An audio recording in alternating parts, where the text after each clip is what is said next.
Hello श्रोता बंधुओं, आप सभी का स्वागत है शेखर ऑल में। तो हम आपके लिए आज कहानी सुनाने वाले हैं अकबर बीरबल की कहानी। अकबर बीरबल की कहानी, तो ये कहानी लेके आए हैं हम। कहानी का नाम है सबसे बड़ा हथियार।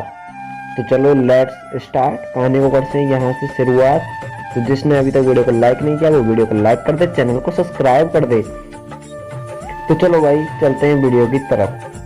बादशाह अकबर कामकाज के अलावा भी कई चीजों के बारे में बीरबल से बातचीत किया करते थे।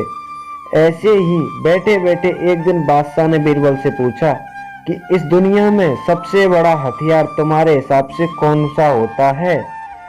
इस बात के जवाब में बीरबल ने कहा कि संसार में आत्मविश्वास से बड़ा हथियार कुछ नहीं हो सकता।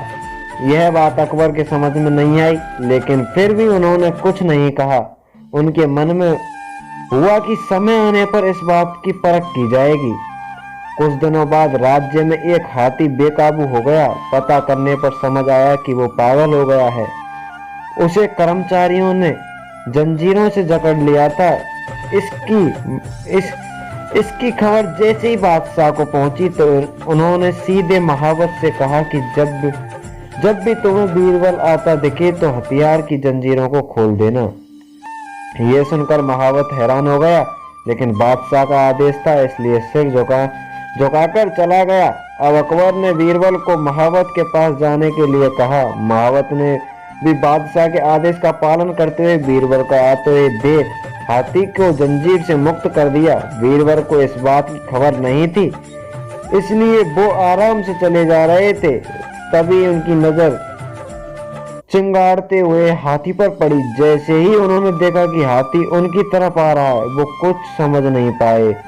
कुछ ही देर में उनके दिमाग में हुआ कि बादशाह ने मेरी आत्मविश्वासी वाली बात को परखने के लिए ही इस हाथी को मेरे पीछे छोड़ने का आदेश दिया होगा। अब बीरबल इधर उधर भागने की सोच रहे थे, लेकिन ऐसा कुछ हो नहीं पाया। सामने से हाथी आ रहा था और अगल बगल में भागकर जाने की जगह नहीं थी। इतने में ही हाथी बीरबल के काफी करीब पहुंच गया। तभी बीरबल ने सामने से कुत्ते को देखा और उसे टांगों के बीच पकड़कर हाथी की तरफ फेंक दिया। कुत्ते चीखते हुए हाथी से टकराया। उसकी ऐसी चीख सुनकर हाथी वापस उल्टी दिशा में भागने लगा। कुछ ही देर में इस बारे में बादशाह अकबर को पता चला। तब जाकर उन्होंने माना कि आत्मविश्वास ही मनुष्य का सबसे बड़ा हथियार है। तो इस कहानी से हमें सीख क्या मिली भाइयों बंधुओं? तो हर किसी बात पर यूं ही भरोसा नहीं कर लेना चाहिए। बात की जांच और परख करना जरूरी है। दूसरी सीख यह है कि इंसान समय से पहले उम्मीद ना छोड़े, परेशानी से बाहर निकला जा सकता है। तो thank you all, thank you guys. Video को देखने के लिए धन्यवाद। वीडियो को लाइक कर दें, चैनल को सब्सक्राइब